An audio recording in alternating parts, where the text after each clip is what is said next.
the Around the NFL podcast.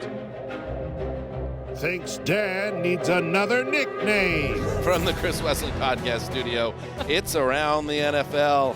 I am the old Zeuser, Daddy Rich, Tugboat, the old Hanzus? new Blue Eyes, Hanzus, sure. That seems like enough.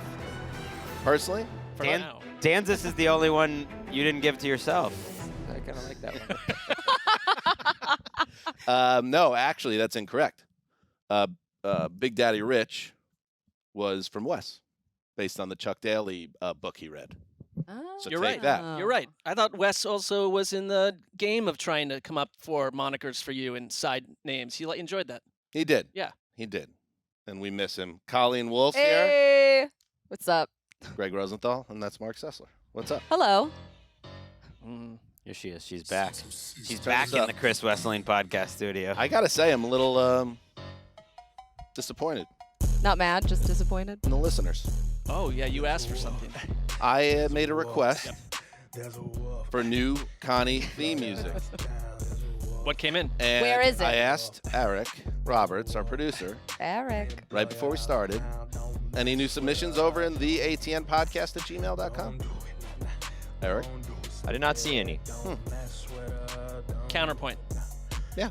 I understand why you're a little miffed. A little bit. But what if it's the kind of thing where when you go into your own, workspace or lab, if you're the listener, you're just spending the right amount of time to come up Okay. with something genius versus I'm going to crank Right. something out. And Okay. it's been a solid week. But also, I feel like there needs to be a competition or there needs to be a prize to really drive people to do it. You got one more? I don't. I Okay. personally like that one. The acapella one is. Play it again. I do like his voice. Connie's the queen. She is the queen of NFL. A lot of cred to Colleen in that one, too. Wow. I don't know. Now I'm starting to feel uncomfortable and I'm like sweating. So Too much? this is maybe a lot. I think that's your sleeping pill wearing off. You know, it's like Yeah, what's going working on? Well, through your body. Listen, I haven't been sleeping very well last couple nights. I've been up and awake. Like I wake at 1 a.m. and I can't fall back asleep until 5. So last night I took a Benadryl-esque pill called hydroxyzine. Oh, when did this ever go wrong for people? And I'm still coming out of it, not gonna lie. But I did sleep last night, so that's good. You look awake. Thank you. At the very least. I did drive I feel here. like I'm really high. Oh God, I can't believe that. I know that sleeping world, and I do remember a time that at the combine, I mistakenly took like multiple Benadryls that were sleep-inducing versus the one where it's like, we're going to correct you, but you won't fall asleep. It's like the second of 18 press conferences, and I was like, I'm dying. I'm like, I cannot stay awake. I need someone to cart me away, call an ambulance, get me a gun. I Classic didn't know tough that there's itch. a non-drowsy Benadryl. Oh, yeah. Yep. Really? Yep. Huh. I went More to the, you know. That's great. I can't take any cough medicine without falling asleep instantly. Like it might as well be. This is like great smack. information to know. And I remember we went to it's a rite of passage. If you grew up in the tri-state area, you go to the Christmas Spectacular at Radio City Music Hall. Oh, It's the yeah. one with the Yep. Rockettes. And I was like 12, and I was not feeling well. And the whole family went, my whole mom's side of the family. So it was like 25, 30 of us. Oh my God. And I was like, Mom, I'm sick. I can't do this. And like, Danny, you're going. So I put on the sweater, and then she gives me the cough medicine. Within 5 minutes of the show, I was head tilted back, snoring loudly in Radio City Music Hall. They didn't let me back in until like the 2012 draft. Good memories. Good memories. Good security. Don't like drugs. They're not. Me for either. But now we know how to drug you instantly. Oh, yeah. That is great. Oh yeah. All right. Today. How you doing, Greg? I'm doing great. You seem a little quiet today. What's going on? What's going on in that brain? You of yours? okay? That big old brain of Greg. I don't know. Is it the box? I think we've maybe reached the point where there's two. I'm sick of hearing myself. What? We've reached the point of shows where it's like, I'm done with it. That's a problem. Yeah. Oh my God, it's Save just it for week the show. 4. That's a problem. What is this mini coffin you have here? You see, the box is what you think it is. Mm-hmm. This is not like a baby coffin or anything. This is a box. Oh my God. Okay. you Well, can you're see the it. one that called it a mini coffin. What do you think you put in a mini coffin? It could be used for that if Could be a if time there was a capsule. need, but that's not what it's doing right now. This is a box. It's a wooden box. I don't know. What is it? It's not oak. Plywood? I think it's pretty cheap wood. But inside the box is, well, what's one of your favorite films, Marc Sessler, from the 1990s? Oh, I know you're referring to Seven. 7. Brad Pitt, Morgan Freeman, Gwyneth Paltrow vehicle. What I is thought the it was going to famous be Kill line Bill. from that particular film? Mm. There's not good stuff in this box. Do we have to open it? Now it's not Gwyneth Paltrow's head, so I'm going to tell you that right now. But there's some ominous things in this box, and also, just to be nice, I put a couple good things in the box. Oh. So you're gonna pull things out of this box, and most of them will be terrible. Mm. And your job will be to react to it and try to almost rationalize and spin it. If you get something bad. I mean, if there's ever a show to check out on YouTube, It's a messed the up. production value here is off the charts. So we're pulling things out of that tiny box. Right out of the box. Okay. Hand in the Great. box, pull it out. All right. But before that, let's get to the previews of the primetime, and a certain series of games is beginning. International games begin this week, believe it or not. Week 4. Let's start, though, on Thursday night. Oh, yeah. Good one. Looking forward to this one. The Detroit Lions, 2-1, heading to Lambeau to face the 2-1 Packers. Both teams, Greggy. I'm going to get Greggy back by talking ball. This will get your juices flowing again. The Lions, very nice Someone performance. drugged Greg before this. I show. mean, I Like, could- this is sort of a I stunning. haven't been that quiet. It's just I didn't have much to contribute. It's okay Well, to just it lay was back more and like chat. I asked kind of an innocent question, but then you came back with, I can't hear myself anymore. And I'm like, uh-oh. Well, that was, trying to be funny. It was good.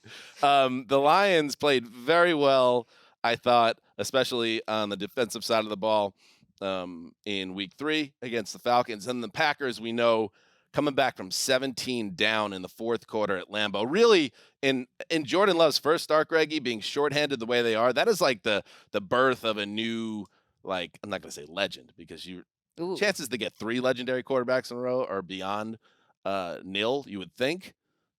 But it's the birth of a great storyline and a great potential career for Jordan Love. So 2 teams feeling good about themselves, 2 rivals squaring off with Al and Kirk on the call. Your thoughts? I'm excited that we might get to see something closer to what the Packers were supposed to be going into the season in this game.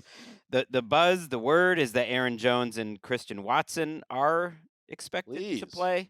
Join us. We'll see. Need We'll it. see about David Bakhtiari and Jair Alexander, and so there's other important people. Elton Jenkins, their offensive lineman might be out too. But I think it's a great coaching matchup because I have really noticed Matt LaFleur feeling himself.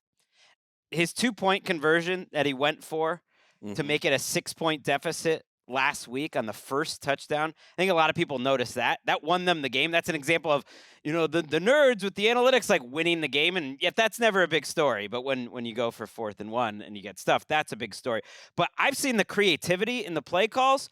You've seen some wide open receivers for Jordan Love. Jordan Love's actually been the least accurate quarterback in the entire NFL in terms of throwing uncatchable balls. And that doesn't Really? surprise me. He either throws amazing passes or he's kind of all over the place. He's 51 for 96, and that's a little over 50%. Right. And he makes great throws, and I think he makes good decisions. So the accuracy hasn't killed him. But my point is, we got Luke Musgrave out there, a rookie tight end who's been fine. Jaden Reed, Dontavian Wicks, and we got guys running open against NFL defenses. That's Matt LaFleur. He's really thrown some great shot plays every week, and now he's going up against the Lions defense, which is coming off their best game of the season, and Aaron Glenn, who I think did such a good job last week against Atlanta. I think it's a fun little matchup. I think these 2 teams that this is just, you kind of are into teams or you're not.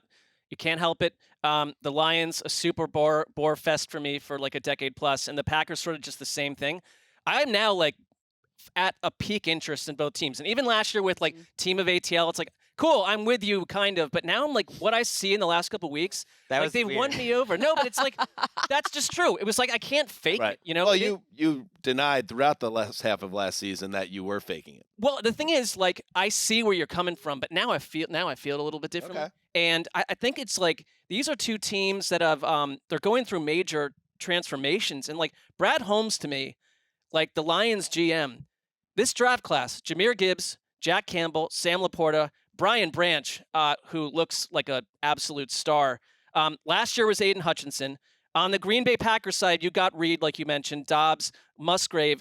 These are the only two teams in the league with rookies who have 350-plus scrimmage yards already this season.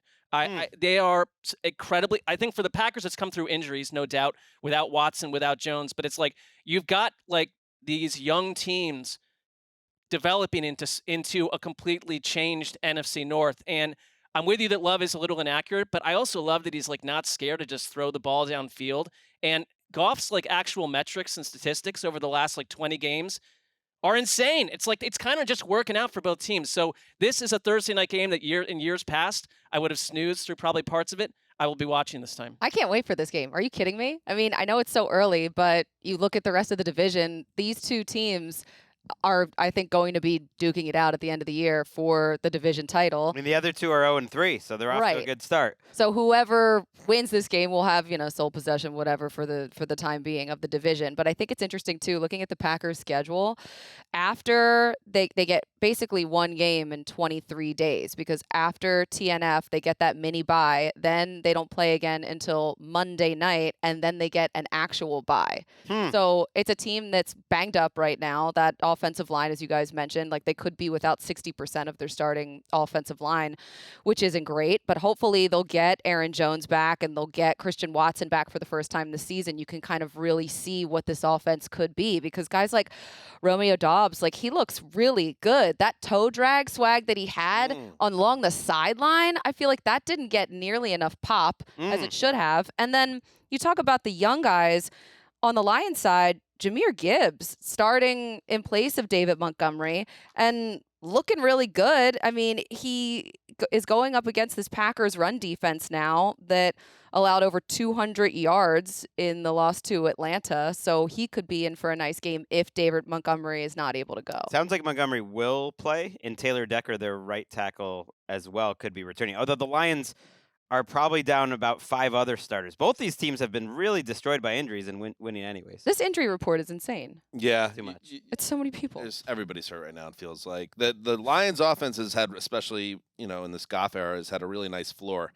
In fact, they can match a franchise record if they score at least 20 points on Thursday. That would be the 13th consecutive game they've done that. That's very nice.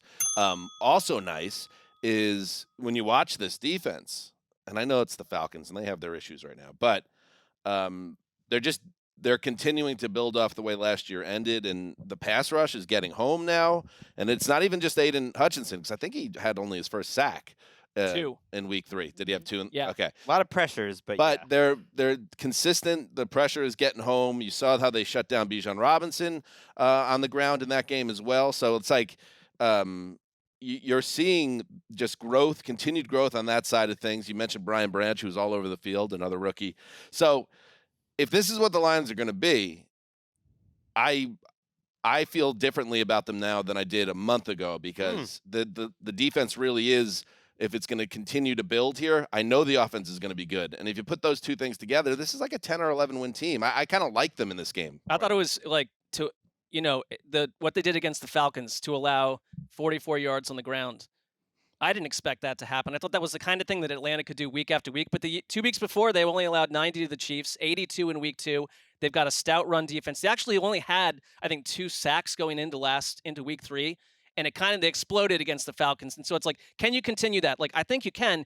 You mentioned like Taylor Decker being back. That takes Penei Sewell and moves him back to his natural position. So the line starts to look the way that they envisioned it. And they're strong on both fronts. And like the way that their offensive line, this is like the number 4 line versus the number 1. And like that should be interesting. In terms of what? PFF score of like overall line grade, 4 versus 1. I like that. Also, just quickly, Rashawn Gary. I mean, he looked great last week, and he got the game ball, and he was crying in the locker room, and had 3 sacks in that game. Coming off an ACL and going to be a free agent this year, and they're rushing Hutch from the inside quite a bit too. Like they're a fun team. If they win on the road after ending the Packers season in Week 18 in that Sunday night game last year, that's a big changing of the guard in the division. I think they're 1 year ahead. I'm with you. I like the Lions. I think they're 1 year ahead in their sort of development. The Packers are kind of like where the Lions were a year ago. By the way, those line metrics are actually the attractiveness of each group. Oh, okay. So it's I number just 4 was versus curious. number 1. And so it I depends. just was We'll see if we curious. get, Both physically attractive. Got it. All right, let's head to Sunday. And it's not a primetime game, but it is the beginning of the London series. We will be in London. Have we mentioned that? I think we have. Yeah. What game are we at? We're at The third one. Titans-Ravens. Titans-Ravens. Ow! And very excited for that. The first game is Falcons-Jaguars, or to use the way they talk, Jaguars, from Wembley Stadium. And you have the Falcons humbled a little bit, come back to earth after that Lions game.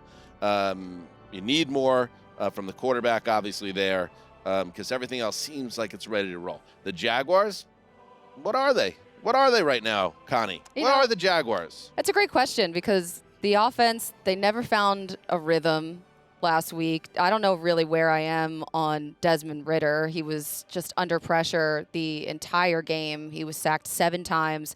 It affected his accuracy. It affected everything, and they couldn't run the ball either. So the offensive line was having massive, massive problems.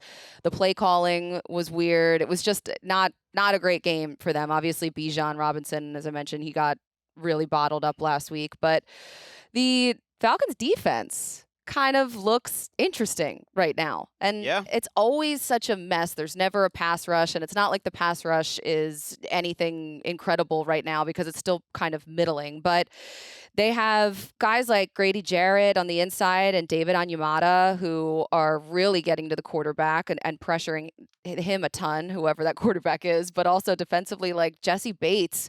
3 interceptions in 3 games. That was such an amazing pickup for them in the offseason, and it's something they really needed. They're good enough. Like the whole point was, let's get this defense good enough, and the running game can carry us.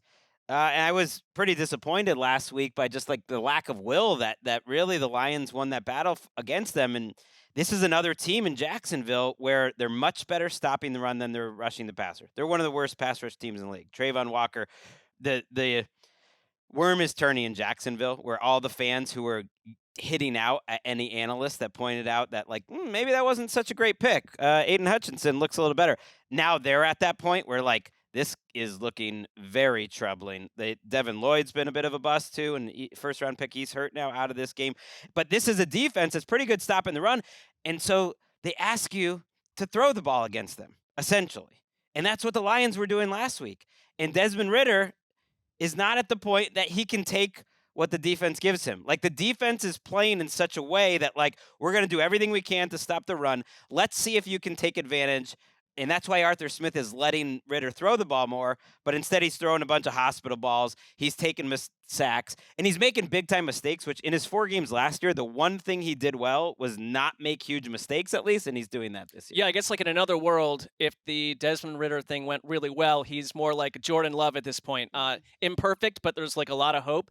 And I think the hope is disappearing a little bit with Desmond Ridder, and it's like, I don't know, that Tannehill trade concept still sits in my mind as like maybe you course correct this as soon as possible because there's a lot of talent on this team.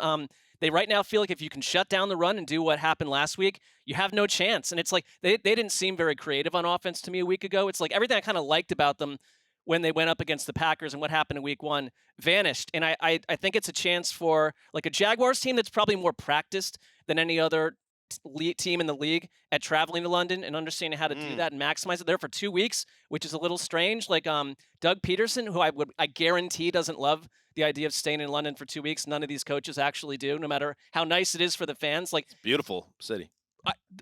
To go to London for 2 weeks would be great. Culture. To have to try to like, he's already said like we don't know how like our film study is going to happen on a team-wide basis in our hotel between week 1 and week 2. So that stuff sits out there. But I think they're in general like. I mean, they have Wi-Fi over there. It's not a Wi-Fi thing. It's more just like Hop on the train, go up to Manchester. You're in a hotel versus your team go complex. fishing. So you got to like figure. Yeah, but you don't have time to go fishing when you're trying to.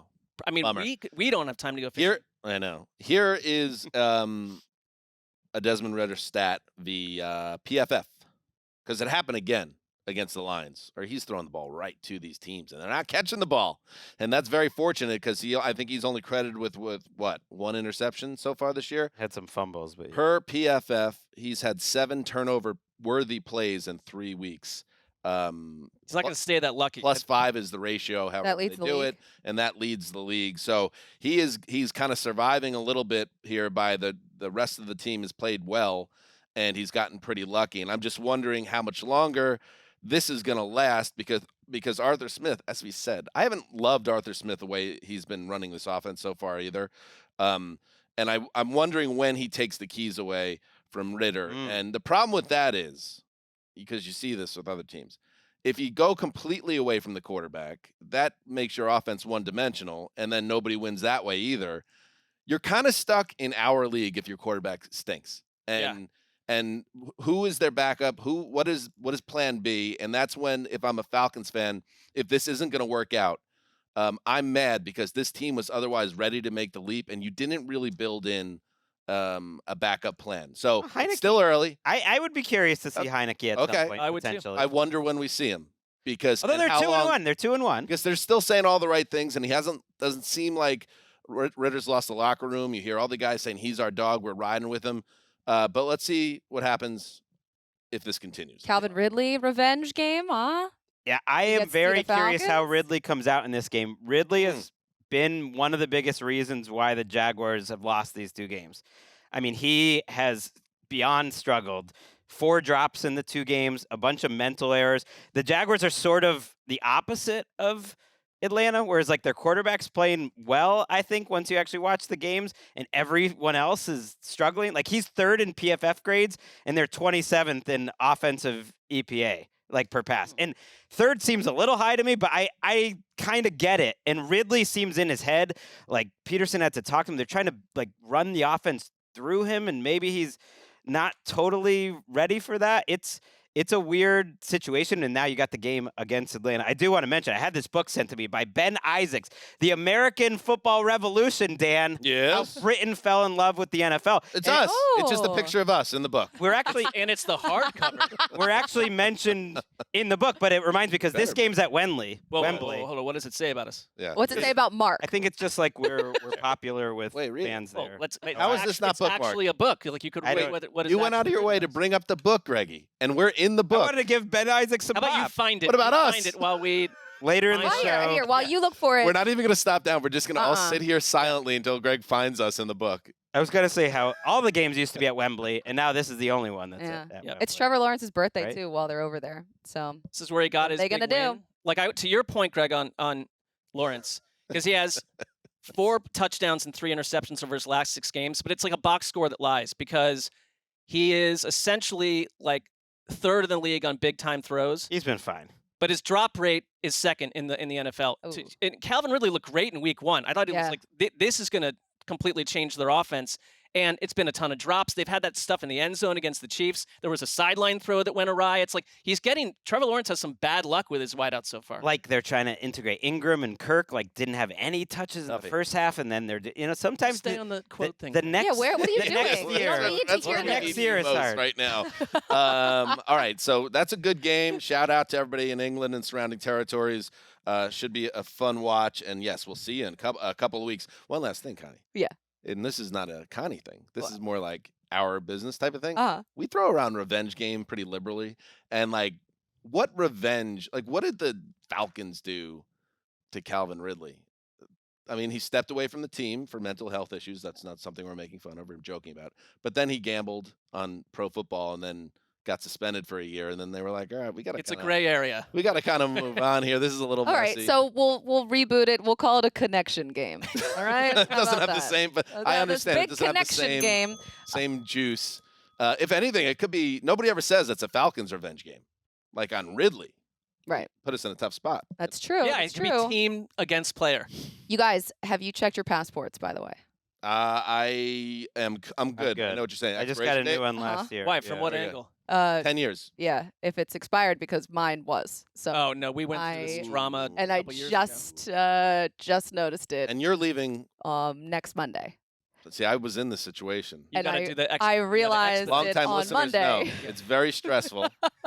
And We're dealing with the State Department. you're dealing with the Everything's State fine. Department. You're dealing with a lot of bureaucracy, and you got to cut through red tape, Uh-huh. and you got to get on that airplane. Oh, yeah. I know. I don't wish that upon you. No. They get into that Colleen background check area, which is, It there's gets murky. well, very they're quick. gonna find out about the traffic school and the speeding ticket.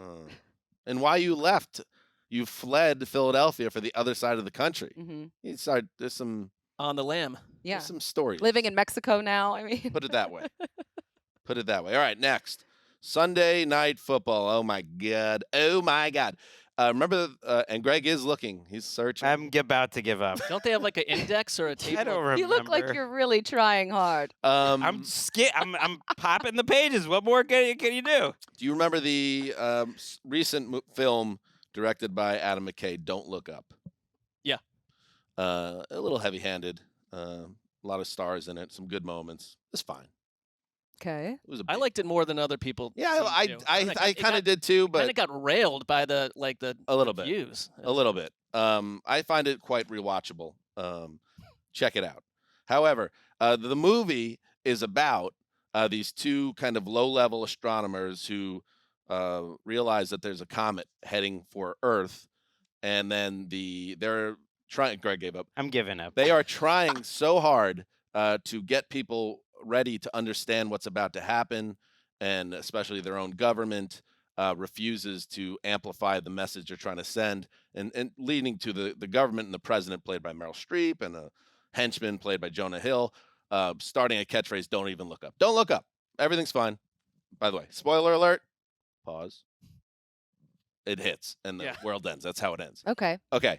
That's how I feel as a Jets fan entering Sunday Night Football. That the Jets, and I know they went out and they got Trevor Siemian now, and everything is well and good. But it's not. They've been telling us as Jets fans and telling football fans, everything's fine. Don't worry about it. Zach's not the problem. We support Zach Wilson. Sunday's going to be fine. The Chiefs at home and a big primetime, that's fine. The slow start, that's fine. There is not an issue here. It's like a way to go, Brownie. Okay, so we're Leo here, and we're Jen Lawrence, and we're trying to spread the gospel that no, not everything is fine at all. I am terrified about Jets Chiefs Sunday Night Football because I do think this could be a potential disaster, asteroid level disaster for the Jets. I was texting with somebody who I respect more than anyone else when it comes to Jets history, Rich Cimini of ESPN. Just about what's been going on the past week or so. And he kind of reminded me something that he wrote right the night of the Rodgers injury. He said the repercussions from the Rodgers injury will be felt for years and will impact many lives. Sunday night could be a rock bottom moment. That's what I'm scared about. And I'm not into Jet like misery porn. I don't want that. That's part of the thing that stinks about it. You just want to be positive. You wanted this year to be different. But everything is telling me, oh my God, duck and cover Sunday night. And my brother Kevin has told me he got a free ticket to the game. Apparently back east, everybody's trying to unload their tickets for this game. Oh no. And I was telling my brother, don't go to that game. Damn. Don't do it, dude. It's going to be really sad and really gnarly. That's my fear. I think a lot of people feel this way. Cimini also reported that he was told that here's a quick rundown. Cimini reports he was told that it was a hot topic in the locker room, Zach Wilson continuing to start. Robert Saleh repeatedly in press conferences threw his support behind Zach Wilson. Eric Roberts told me right before they started in his media address today, he kind of pointed out finally that Zach needs to play better. We know Zach needs to play better. That's the first time he even really said that. Joe Namath, the most positive influence around the Jets forever, no matter how bad things are. Joe Namath, the most famous person around the Jets, finally broke bad and turned on the entire organization in a interview on ESPN Radio. Michael Kay, here's just a quick portion. How can a coach make things better for Zach? How can a coach say the locker room's together? How many teams have we been on? Are you telling me there aren't some cats on the defensive side saying, whoa, man, what's wrong with you? Yeah, there's not all harmony in the locker room. And if there is, they need to get rid of the people. He's calling for Douglas and Saleh to be fired and for them scorched earth. Whoa. Then you have Aaron Rodgers out in Malibu, and we don't need it, Aaron, doing the McAfee show and Speaking of, I would like to play you what Aaron Rodgers said, but we have a quick aside here. Yeah.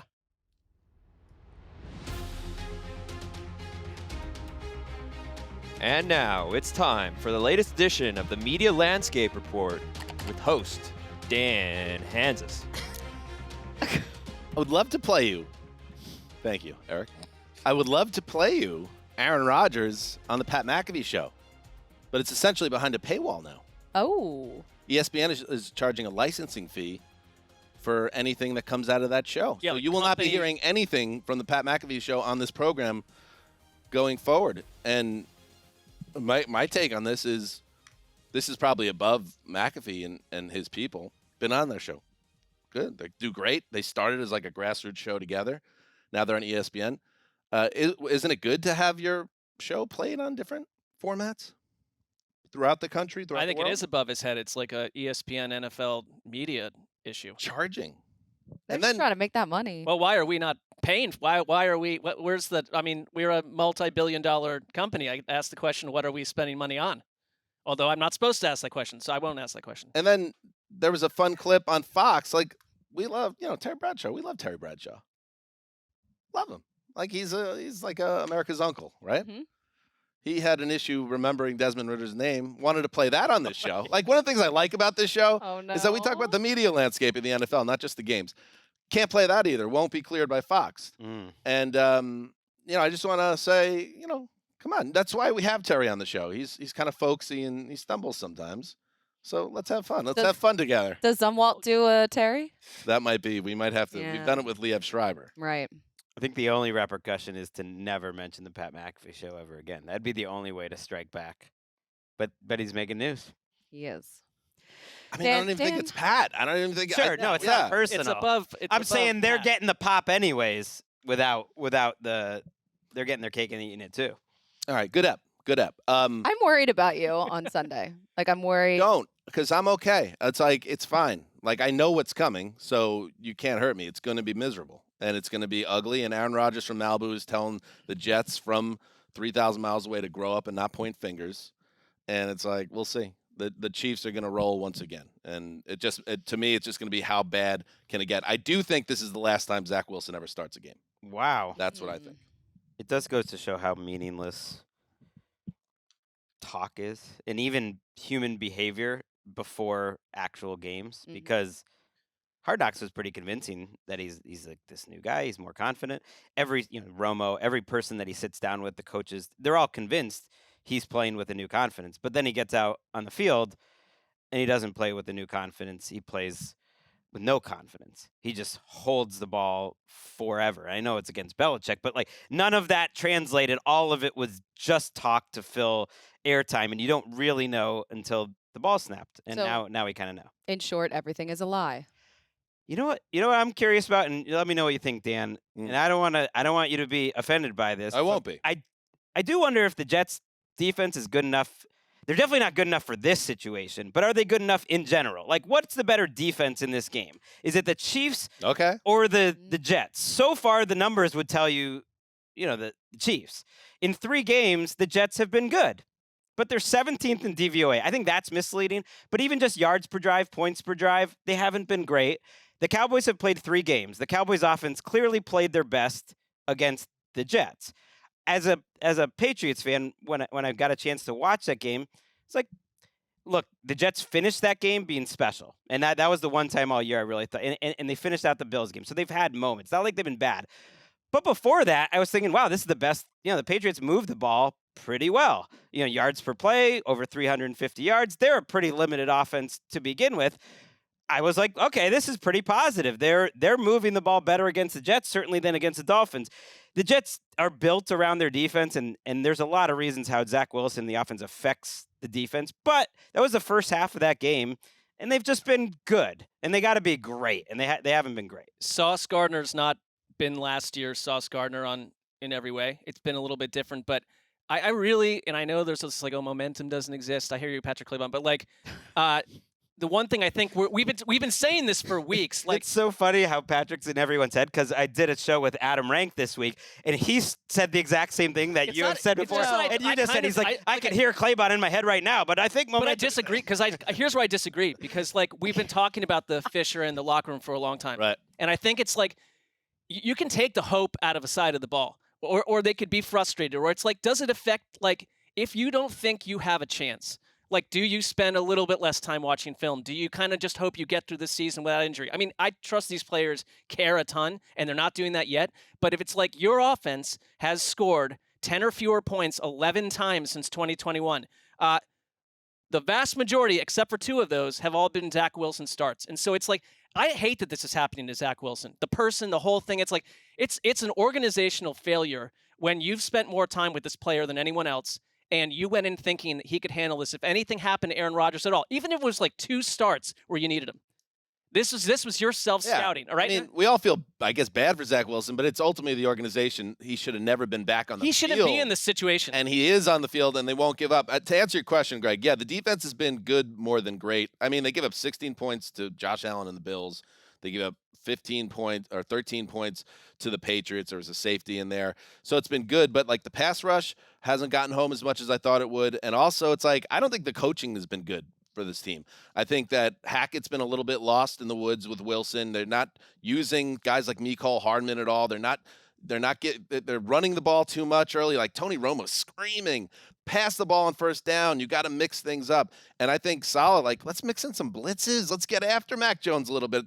They're just leaning on that 4-man pass rush, and the book's out. Get the ball out quickly against the Jets pass rush. This is another team that is better at getting the ball out quickly now than any. And in the Chiefs side, yeah, I think they're set up really well. I think the way the schedule worked out for them last week. It was a cakewalk against the Bears. I think they get the Jets at a perfect time, obviously.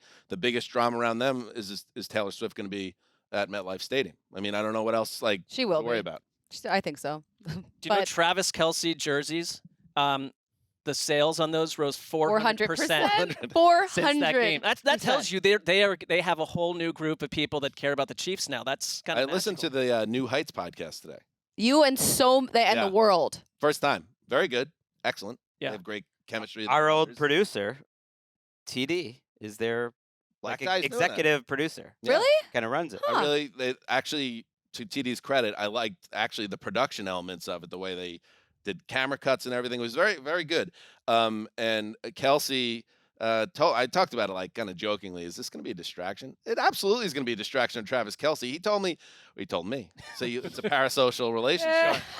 He told us that paparazzi are staking him out outside his house now. Like every time he leaves the house. Like, guys, I feel like this is a PR stunt. No. Let's hold that thought. We're going to get to that maybe a little bit. I do quickly love this test for the Chiefs offense, who've been developing, and I don't think their issues are gone because they blew out the Bears. So when they have the ball, that to me is a very intriguing matchup because they're figuring out their receivers. But Mahomes has only taken 1 sack this year. It's like he's Jordan, and he decided I'm going to work on this year, not taking any sacks. I'm going to be like Peyton Manning, who just refused. Didn't matter how it's off, just refused to take a sack. And you can kind of see the run setting up the pass. He's been running more this year, too, so it's been a little bit different. Shaky tackle play, too. Yep. So oh, my God. Jawan Taylor, like the penalties, it's outrageous. Penalties.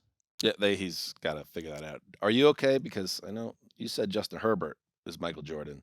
Now Greg's coming for the football the is Jordan. completely No, I think different he's saying sort of a trait of Michael Jordan. Yeah, that was the whole thing. I'm not okay. Going to add one move to the arsenal. I don't like Mahomes' people giving up on major quests that matter to the people around them, and you just took that England book and tossed it to the side. I don't know why you can't find where mentioned it. We can do it later. It's for the show. It's gonna be. I'll find it for next show. But it was like Greg. one line. It wasn't anything. It's a sticking point with me. Our podcast has never been mentioned in any published book before. This is huge. Thank you to Ben Isaacs. Way more pub than he was expecting. Finally, Monday Night Football. The Giants are back in prime time. Why are they doing this New York thing at home again? Oh. Ratings. Because they're trying to make the most money. Because they thought Aaron Rodgers was going against Patrick Mahomes. You're right. Like and the Giants are big eyeballs. It's a failed destiny. Here we go. Seattle at the G-Men. Connie, your thoughts on this? Oh my God, the Seahawks, they're so hurt right now. I mean, they came into the game against Carolina down 2 starters already. I mean, there were 2 starters left that game, Trey Brown and Drumonte Jones with that hip injury. They were already down 7 starters. Like, they had their outside linebacker, Darrell Taylor. He didn't finish the game, but hopefully they get Reek Woolen back at cornerback. That would be huge. If Jamal Adams makes his season debut, that would also be nice on Monday Night Football. And then they have the Week 5 bye, so they get some time to kind of get a little healthier, and hopefully that'll help them. But the thing for me on offense for them, they need to improve on third down. Like, it's been so bad to watch this offense and Geno Smith operate that way. I mean, 3 of 12 on third down. I know that they put up 37 points, but still, that's like not going to hold up against better teams. I think this is a good matchup for them, though, even though they are missing guys. The Giants have PFF's 30th ranked defense. Our friend Kayvon Thibodeau has been a no-show this season. They cannot rush the passer. They're banged up all over the place, too. And it does help, though. I mean, I think there's a chance you get Saquon Barkley. A chance. I would say probably not. But sounds like Andrew Thomas is coming back, I don't though. think so. Really? He's day-to-day. You're saying Saquon can make day-to-day. I mean, they said he had a chance to play last week. But that sounded like nonsense. He told Taylor Rooks that he's dealing with a high ankle sprain. Yeah, that's so I don't know. I have no idea. But getting Andrew Thomas back would be big. Like, they need that for their line. It's been a shambles. Yeah, Seattle's run defense is much improved, and I think that's something you're seeing one of the big differences between last year and this year. So even if Saquon plays, I don't think they're moving the ball on the ground, the Giants. Matt Breida is not going to move the needle on that point. This game is not being played in Seattle, but I just want to give a shout out because we got a lot of Seahawks fans that listen to the show. Shout out to you guys, especially you guys at Lumen Field. 8 false start penalties for the Panthers and that game. That was a special energy at that game.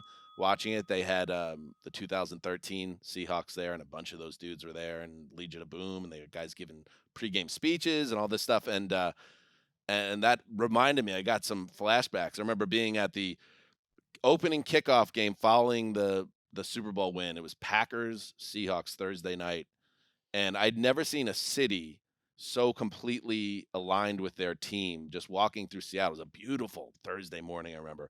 And just walking around. I'd never been to Seattle before, and everyone's wearing Seahawks jerseys. Everybody's a member of the 12s. And when that building gets hyped up, that is, get a home game, Seahawks, because I feel like you'd advance. That was one of my favorite cities to go to for Thursday Night Football was Seattle. That place, there and Arrowhead were really legitimately 2 of the loudest places where you feel your whole body almost like it feels like you're having an out-of-body experience. Like, your brain is vibrating when you're there because of the speakers and everything. The music is so loud. You can feel the building and ground underneath your feet actually shaking. Unfortunately, this game is in the big sardine can in the Meadowlands. Well, maybe the 12s show up a little for this one. There's a lot of transplants. That would be nice. I want to see if their defensive line, which really dominated against Carolina, but it was Carolina, has some staying power because they were very quiet the first 2 weeks. Very good in that game. Jerron Reed kind of turned the clock back. And if Reek Woolen is back, and then Devin Witherspoon, who I mentioned was kind of the main character the week before, and there was some good and a lot of bad, but man, there was a lot of good in his second week. He is a dog out there. He's a very entertaining cornerback to watch. Jamal Adams might be returning for this game, and then you got Geno in the ultimate revenge game. I mean, you want to talk revenge game. Oh, he finally gets a chance after dig up this storyline 5 or 6 years on the bench. Let's put him in. He has a solid start, but oh no, the ownership can't bear for Eli Manning to sit out anymore, and they make what's his name with the funny haircut? Not helping you. Their head coach. Come on. I know it too. Ben McAdoo. The only man who believed in Geno. They made him bench Geno. Then they fired him.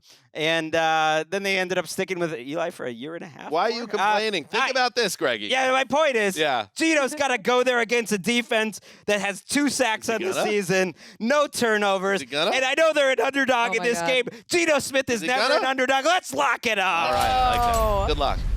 Good. I like you're locking with your heart, which is not. You're usually more clinical than that. But why Not are when you it comes to complaining? Geno. Because you hate the Giants more than anything in the world. You wouldn't want That's Geno's not true. renaissance to be happening in Jersey. It's Well, perfect that's the way true. it worked out. Everything worked out.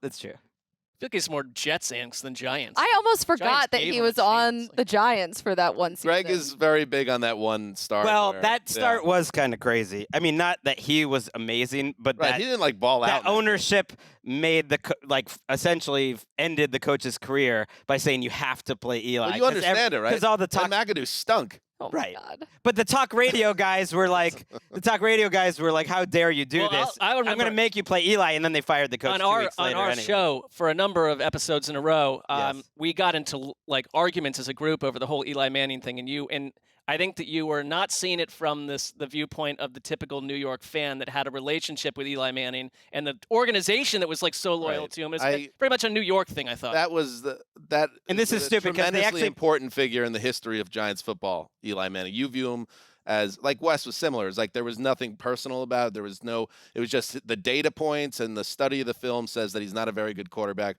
but he was so much more to that team. And the idea of benching him and ending his consecutive game start streak for at that point, Geno was a journeyman. That didn't sit right with the fans or ownership.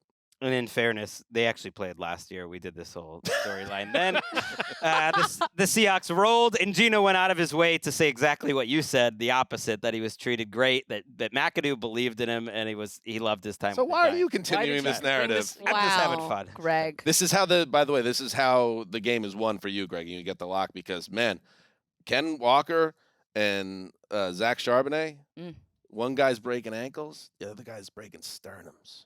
That's a nice combo. That's nice. That poor Franklin kid still is tumbling through the Oh, universe. He's in the box to my right. All right, speaking of the box, let's take a break, and then we will look what's in the box. All right, we're back. Again, this is giving a lot of consternation. There's a lot of trepidation. There's a lot of dations here. What's in the box? what's in the box? And you guys, we're going to pass the box around. You're going to take something out of the box. Okay. And your job is kind of just talk yourself through it. If it's a positive thing, if it's a happy thing in the box, we could talk about that, obviously, and that's great. But you might get something really terrible in the box. Okay? Is it like a charades thing where we're not telling you what it is? No, you're gonna share it with us, and then our job, because I think it's important to try to be positive people in the world. We're reaching a large audience. Try to spin it, if you can. Okay. Yep. Marc Sessler Sorry about will that. be the first person on this very new segment. looking. I'm excited. Okay. What's in the f***ing box? All right. What do you? All right. Is Read that it out. from What is 7? That it? wasn't Yeah. from 7, is it? Oh yeah. Is that Mills? Right. It's from hey, the sequel 8. Nailed it. hey, you hear who's playing halftime at Super Bowl? Who? Usher? Oh, okay. Usher. I'll spin it I in love the Usher. sense that like Yeah, this is easy. totally appropriate individual to play the halftime. I'm not a huge Usher person on any level, so it's not like I'm super disappointed that he's playing versus someone else. Every time I've been to the Super Bowl, I think Wes and I sort of held hands on the concept of like, maybe paying attention to this or not. But I started to learn more and more that the halftime show was incredible. And Wait, you were like, holding hands, not paying attention? on the topic of like, metaphor. like you know, like because you would go, Dan, you go out and like I always watch. pay close attention Sure. to it. It mattered to you. I would say I can't claim as much intrinsic interest in some of the guests. This Right. would be on the like. I thought Beyonce was amazing. So come surprise me. Like and now I'm going to give more attention to it and to go in totally open mind. You know how many Super Bowls you get to go to, and so I'm all for it. All right. Usher played a huge role in my life growing up. I love USHERRAYMOND. Come on, you remember that song? Can you sing No, it? I don't. Now, baby, tell me what you want to do with me. You know? What did you figure skate to this? Why was he such a big part of your life? Because I always listen to him, but he's also a really good performer. I will say that. Like, even if he has not dropped a new song in a while. You do well in this venue, in this yes, situation. he puts on a great show, so I have no doubts about that. You say you're a legit fan. I liked That's him. what I'm saying. Yeah. So yeah, one of his songs. when I brought this Yeah. up, because Emeka, my betrothed, You're betrothed. Good one. is going to the Super Bowl this year. Betrothed or It's betrothed? betrothed. You've never said that word out Betrothed loud. is It's one of like those words. a- It's good to say She new is my words. betrothed. It's his wife. He can say it as he wants to. It's How good about to that? say new words out loud for the first time at this advanced Into stage. a I've mic. definitely never said that. She was excited about this. Now, it wasn't like Beyonce or Rihanna or anything where she would have gone nuts and was, a little jealous that she wasn't there for the Rihanna year, and it was her dad. It's been quite a while. I don't think she's been to a Super Bowl since the New York one. But Usher, it was kind of like, okay, That works. that's good. Yeah. Okay. It's like Yep. checking the box, and what you said is like, as pop stars go, and I'm not really one to judge, but from people I trust, if you're just talking dancing skills Mhm. from a man who sings as a lead pop star, Very nice. all-time great.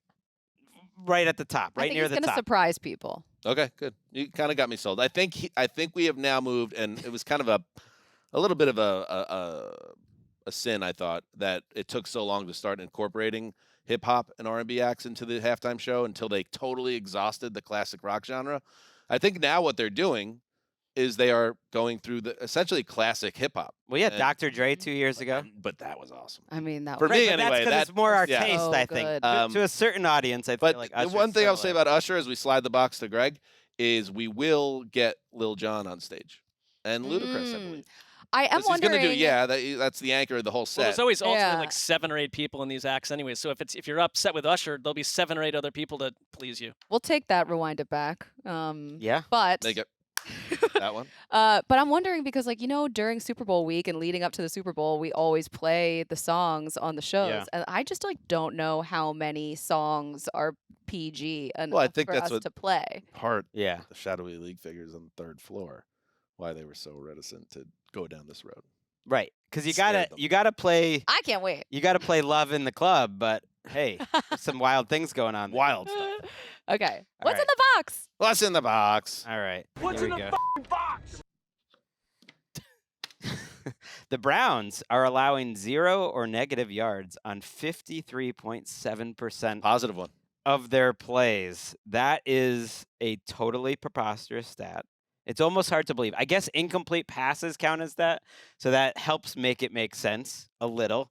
But their level of dominance through 3 weeks, and yeah, there's no need to spin this, rivals any 3-week stretch in terms of EPA per play and whatnot that basically any defense has ever had. Certainly to start the season, I think it's the best since '99, and just basically any 3-week stretch. It's hard to beat how the Browns are playing defense right now, and that's why I'm interested this week that we'll get into it Thursday, but a better competition, I think, in terms of the team they're playing. And I mean, just to think of how dark times have been on that defense in general.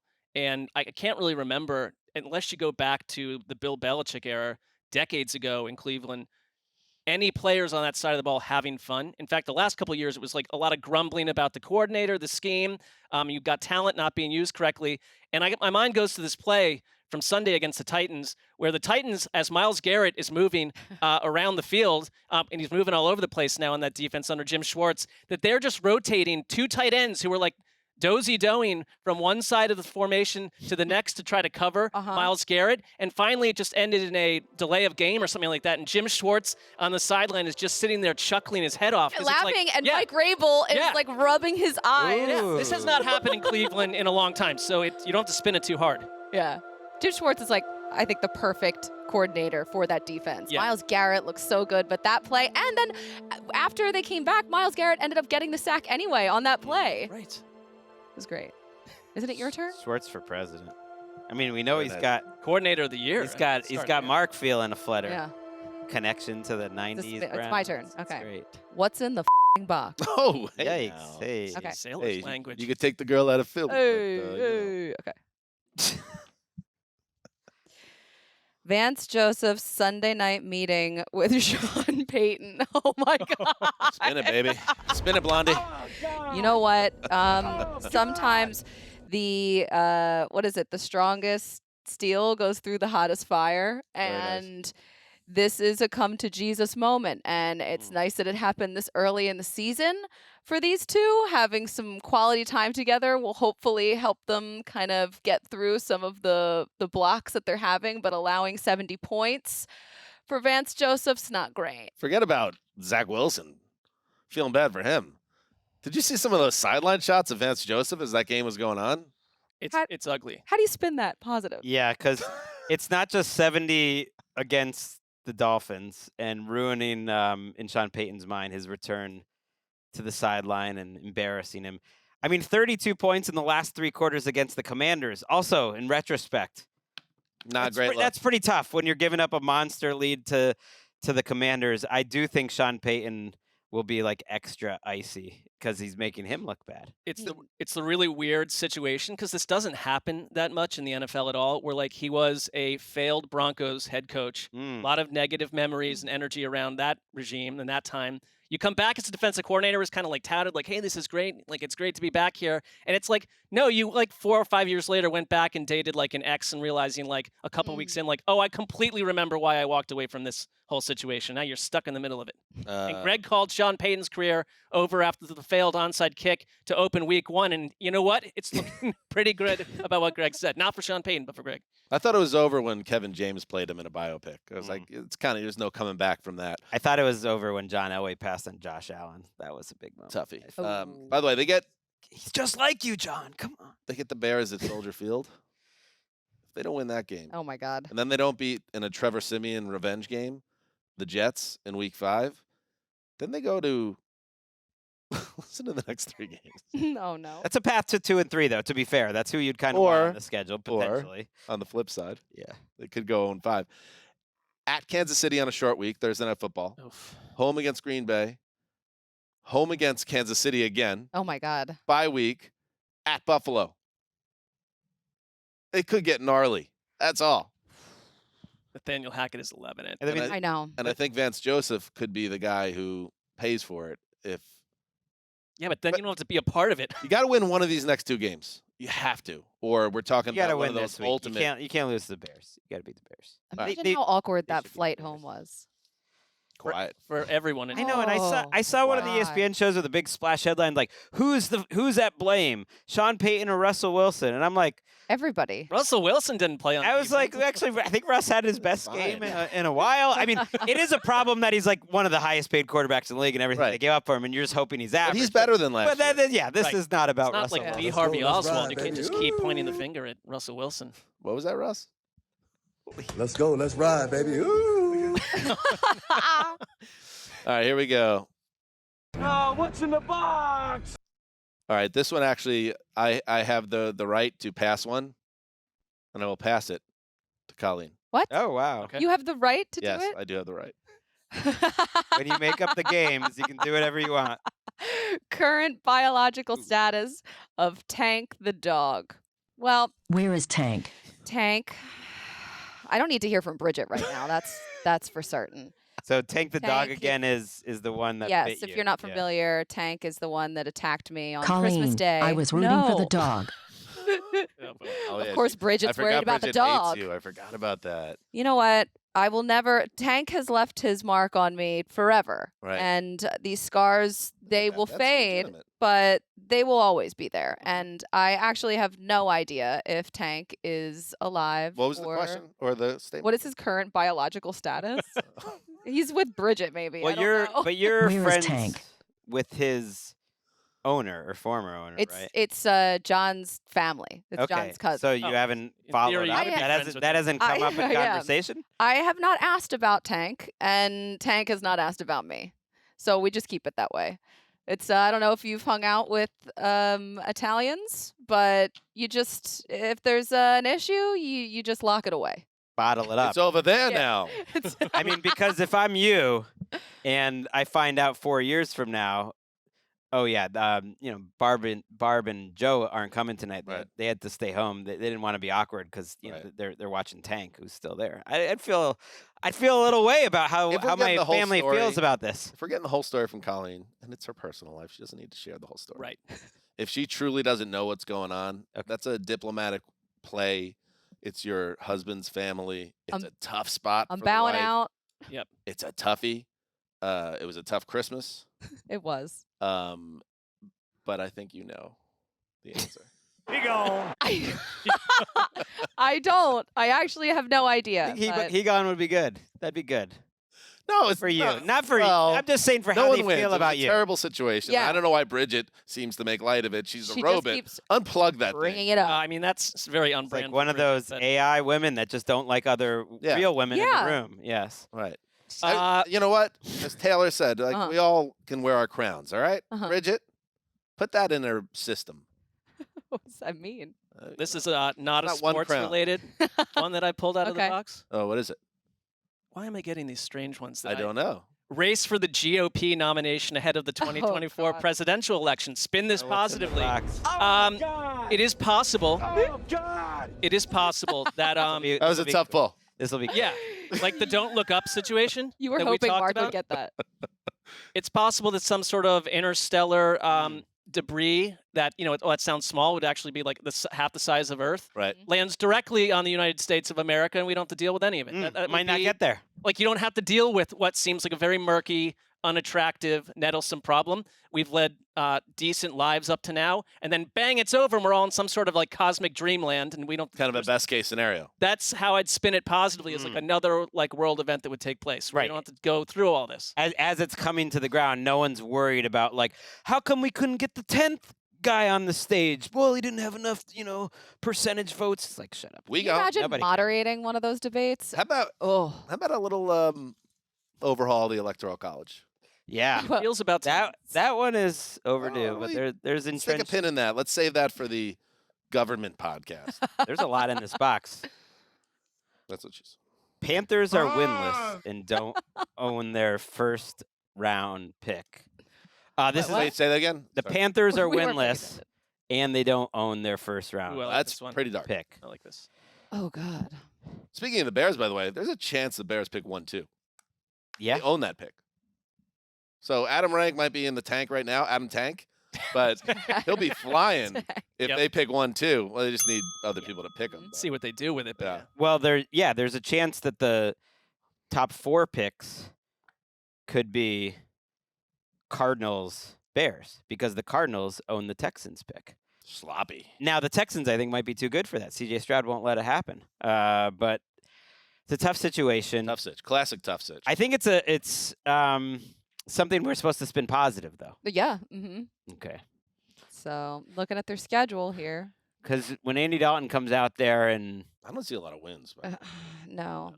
looks a lot better than your number 1 overall draft pick, and the number 2 overall draft pick is balling out, like none of that feels good. But this was always going to take time, I guess would be my answer to that. Like there was not many scenarios where Bryce Young was going to play extremely well with this group of receivers. It was a 2-year process. They were in a rough start, this entire regime. The confusing part, though, is part of the regime was there before Scott Fitter, the GM, and that's where it always gets murky. I always say, start your GM and coach together. 3 weeks before their bye, home against Minnesota. No gimme, and Minnesota is a dead animal walking game. Sure, What do but we another call that? winless team, you got a chance. Right, but a team that easily could be 3-0 if they had last year's luck, so they're not helpless. At Detroit, tough. At Miami, good night Yikes. nurse. Mm. So you got to win this week.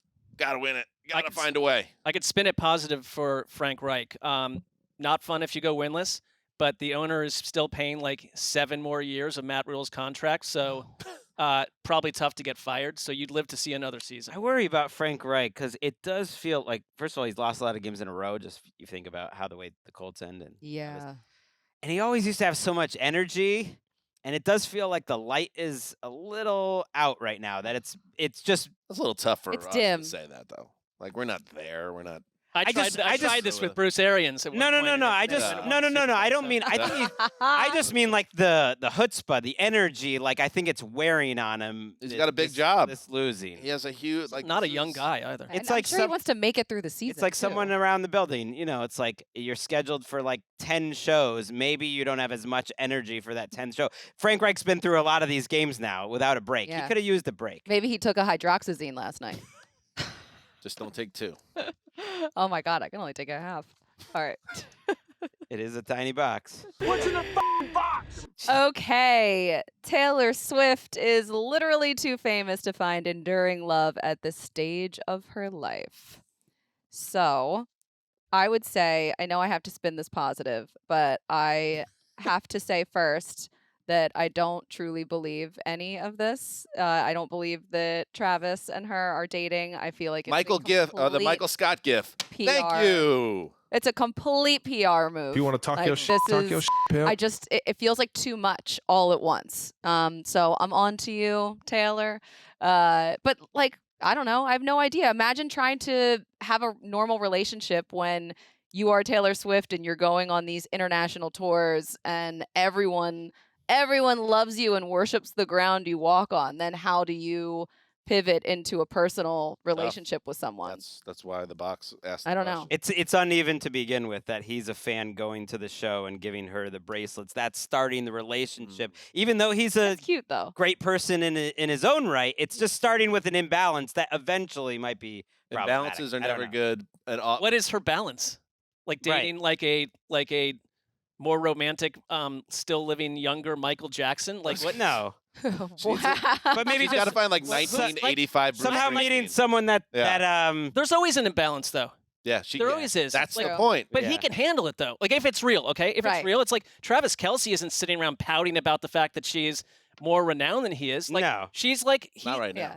all right, but And I mean this I is don't not think, to bash. She also, I would at say, all. that, like having watched like documentaries about her and stuff, like behind the scenes, she seems like pretty down to earth to me. Seems She's very not nice. basking in her own fame, thinking she's so much better than Gregg or Travis She Kelce. did produce those documentaries. I mean, it's just I do at love. least worth pointing. I mean, all right, but I love when like sports bros though, when like entertainment veers into sports, or like when news it's fun. kind This of is veers fun. in and people are in a different lane. I kind of love that for like the announcers and everything else. This is fun. do you I'm think that enjoying this? Travis Kelce's mom, though, like who cares about her son as a son, not a famous football player, right? And they're very tight, that she would, unless it was like, this is so good for you and everyone else, like they're hanging out and like they were, that kind of seemed real to me a little bit, right? Do you think the mom would be like, I'm really cool with my son having a fake relationship?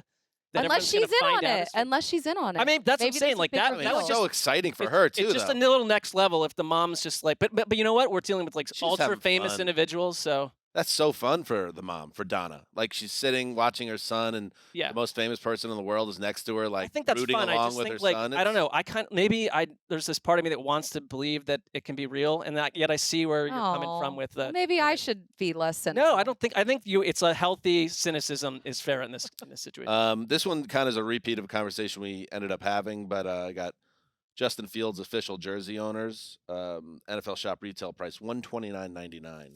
That's a pretty big investment. That'd be worth. I wouldn't about- buy. I'd hold on that purchase. Mac Jones Yeah. looking like the QB2 in that draft class. Kyle Shannon was right.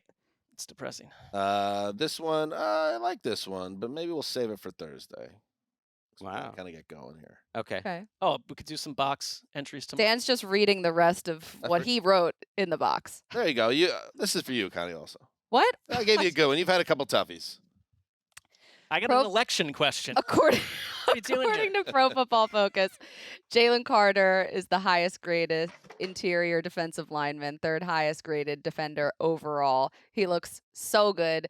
The Eagles losing Javon Hargrave felt like such a terrible thing because he played so well for them last season, and he goes to the 49ers, who are already Still a could be stacked terrible. defense. potentially. And yes, but Howie Roseman goes out and is able to draft Jalen Carter, and the way that he started his rookie season, he looks incredible. I think Dan nailed it on Sunday.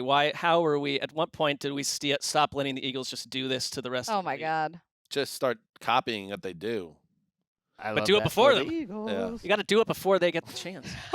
It's also a position that usually takes a while to get going, and he only played like 20-something snaps, so like they're able to rotate him in, but he's playing at a level where he'll get considered for. It's very early, but for the Pro Bowl and whatnot, which as a rookie defensive tackle just doesn't happen unless you're Aaron Donald.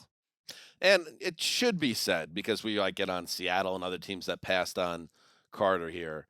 Like he had some very real issues going on off the Yeah. field in the run up to the draft that, you know, understandably, some teams were nervous about it and didn't know what it meant for the bigger picture of this prospect that they were bringing in. And we still don't know. We don't know what Jalen I Carter's think they were future more holds. nervous that he was not putting all he could into the pre-draft process because he seemed understandably affected by that. You know what I mean? That But he was- also yeah. some bad decision making Yes. that led to the Yes. incident in which people died. It was like a really tragic situation. And to bring up Seattle again here, but they've made kind of a killing on banking on guys that have had issues and taking chances. And the Eagles took kind of a calculated risk. Yeah. And so far, it's like the biggest move of the draft. Seems like up Seattle's like avenue to. That's why everyone Yeah. said he was going there. Yeah. It was like it made so much sense. And they needed it And badly. they needed yeah. it. Makes Howie Roseman look great. All right, that was what was in the box. I enjoyed that. I think we're going to that was bring fun. that back. It was fun. We have fun. Anything else? Colleen, I want to get a shout out / plug in for Connie. What? Speaking of the media minute, Mhm. Amazon's doing fine. But I want Connie. I want Connie on Thursday Night Football Oh, on Amazon. That's what I want, but I don't get that. But what you do get is Connie on NFL Network. That's right. So halftime, pregame, but No- not halftime, No pregame, halftime. post show. It's actually super fun. We have MJD on the show and Michael Robinson, and then on site we have Mike Garafolo and Steve Smith, and they're maniacs. What a gang. And we have a great time. It's a really fun hang. Did you hear the end of the Sunday show when I made Steve Smith laugh in the theater? I have not finished the Sunday show yet. I just wheeled around, Greg right behind me, bang, gave him a thumbs up. You're certain to hear about it from Steve Smith the next time that you and he meet. He's been I will waiting to ask tell you him. about it. I will ask him on Thursday. I had him rolling. All right. Anything else? Great. No. Let's go. We'll be back Thursday Get out of here. with NFL Plus. New NFL Plus production coming up Thursday. Also, 2 pods, the preview app and the TNF recap. How about that? We're doing our job. Heed the call.